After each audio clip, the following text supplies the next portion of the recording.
大家好，又係我 Sam，我係 Felix。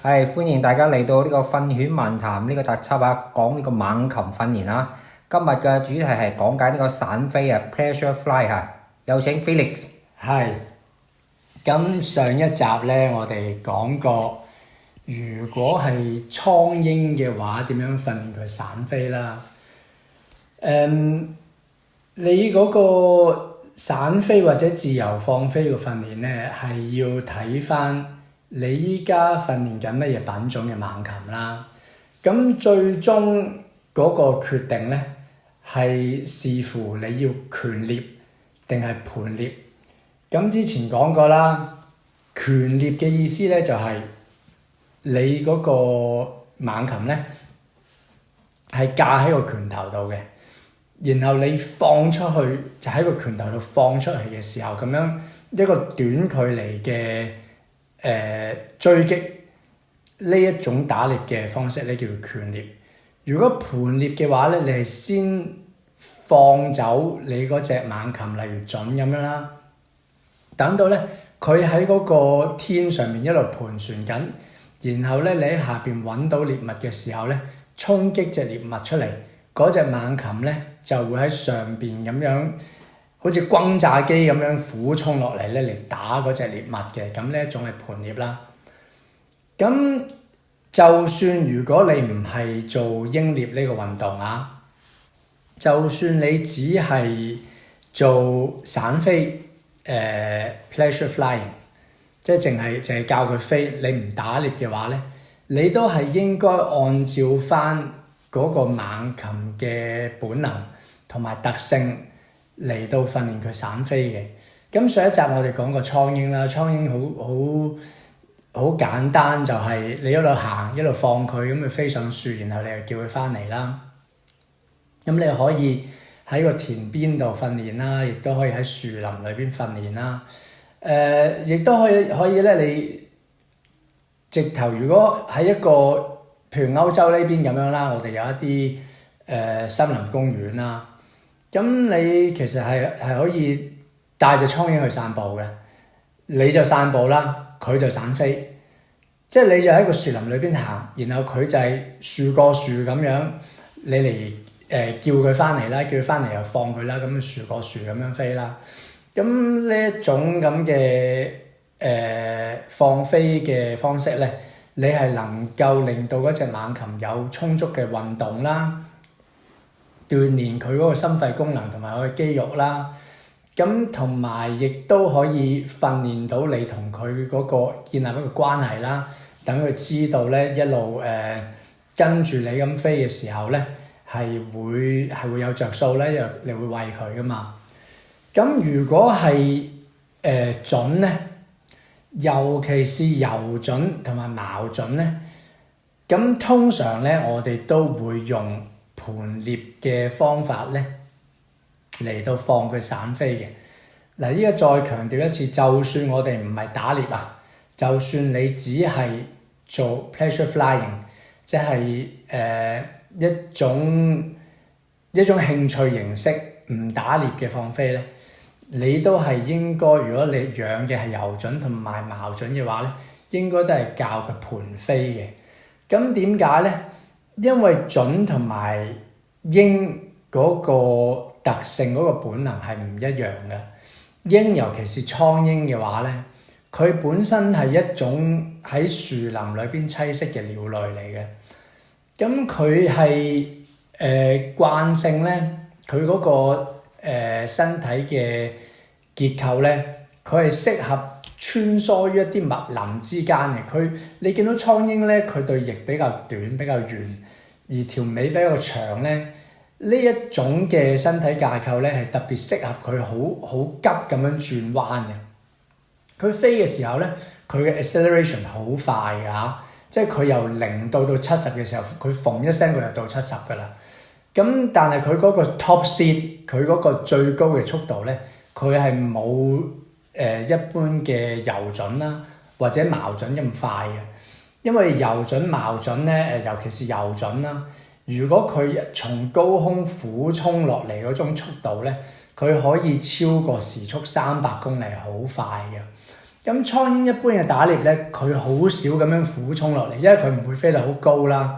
咁主要就係一種短距離，好短好急嘅加速，同埋好快好靈活嘅咁樣追擊啦。而隼咧，譬如游隼、矛隼嘅話咧，大部分嘅隼類嘅鳥類咧，你睇佢嗰個身體嘅結構咧，佢對翼係好尖好長嘅，但係佢條尾咧就比較短嘅。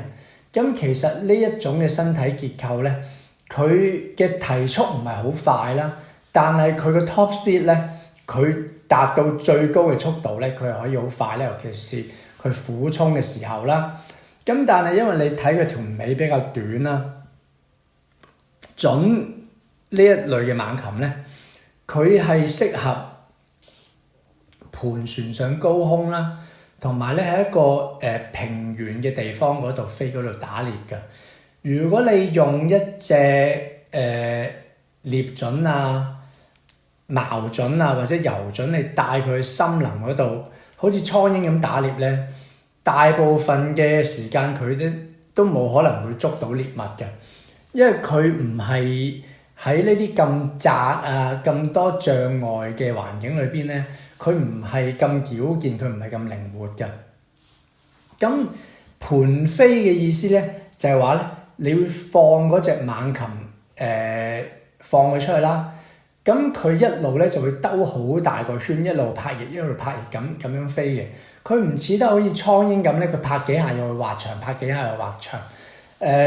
隼嚟講咧，佢拍翼嗰個 wing beat 咧，嗰個拍翼嘅密度咧係比較高嘅，滑長係比較少嘅。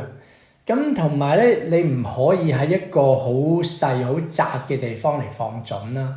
因為佢轉彎係好困難，佢需要好大嘅空間咧，咁兜一大個圈佢嚟飛。咁所以如果你係第一步係訓練隼嚟到自由飛翔嘅話咧，你一定要喺一個平原啦，冇乜嘢障礙啦，冇咩樹啊，冇乜嘢擋住你嘅地方啦，咁嚟俾佢放飛啦。咁同埋咧唔似得蒼蠅咁樣咧。一放出去咧，我哋鼓勵嗰隻隼一路飛唔停嘅，唔會掟佢上樹嗰度等佢等嘅，因為佢嗰個獵食方式亦都唔一樣啦。佢係一路飛緊嘅時候，盤旋住望落嚟，睇到有獵物，佢先俯衝咁樣打啦。咁所以咧，我哋放佢飛嘅時候咧，係首先俾佢打圈咁樣飛。咁開始嘅時候咧，我哋嗰個基礎嘅訓練咧，都係會架隻隼喺個鷹架度啦，短距離咁叫遠啦，慢慢拉長呢個距離啦，然後用靶嚟到叫佢，等佢飛落個靶度捉住嗰個靶啦。等到佢有呢一個基礎嘅時候咧，我哋就會解繩嚟到散飛佢啦。而散飛嘅時候咧，可能咧一開始第一兩次咧，我哋都係喺個鷹架度開始啦。叫佢一次，咁然後佢飛過嚟掟個靶啦。咁等佢習慣咗呢一步嘅時候咧，我哋就會由個拳頭度拋佢出去啦。咁一拋佢出去嘅時候咧，佢飛出去啦。咁你一攞個靶出嚟一揚咧，咁佢係會轉彎，佢 U-turn 咁翻嚟嘅。咁一開始嘅時候咧，可能佢飛半圓形嘅時候咧，你已經掟個靶出嚟獎賞佢啦。咁然後慢慢咧，你增加佢呢個飛行嘅時間啦。咁可能佢飛一個圈之後，你先攞個靶出嚟叫佢啦。而慢慢咧就提升到咧，可能飛3個圈、5個圈咁樣，先至掟個靶出嚟俾佢嚟捉啦。咁有一啲嘅訓練隼嘅訓鷹師咧，佢為咗能夠可以有15至20分鐘嘅時間去運動呢隻隼咧，咁佢有一種比較特別嘅掟靶方法嘅。佢揸住嗰個靶咧，一路喺度揈，一路喺度揈，一路喺度揈。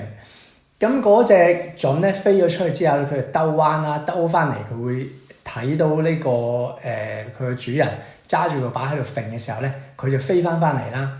咁飛翻嚟嘅時候咧，你特登掟個靶出去，再縮翻入嚟，等佢錯失咗，然後咧等佢繼續飛。咁就做呢個運動咧，佢慣咗之後咧，佢就會一路飛埋嚟，你又掟個靶出去，等佢錯失，等佢閃過，又等佢繼續飛。咁用呢一種方法嚟到運動佢嘅，等佢可以飛15至20分鐘咁樣啦。咁呢一個大致上咧就係、拳獵放飛同埋盤獵放飛嗰個唔同啦。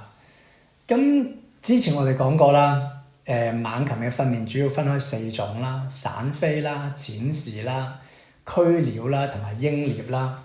咁散飛呢一步咧，其實就係最基礎。無論你係做乜嘢都好咧，你都要有咗呢個自由飛行，佢穩定啦，佢唔會飛走啦。咁同埋咧，你每次一叫佢，佢就翻嚟，有咗呢個基礎咧，你先可以再發展落去啦。咁我哋下一集嘅時候咧，可能就會講埋其他嗰幾種嘅訓練領域咯。係嘅，哇！今日了解到好多關於呢個散飛或者叫做自由放飛嘅呢個基礎啦嚇。好，希望各位繼續收聽下一集更加精彩啦。時間又差唔多啦嚇。好，就咁講拜拜啦。好，拜拜。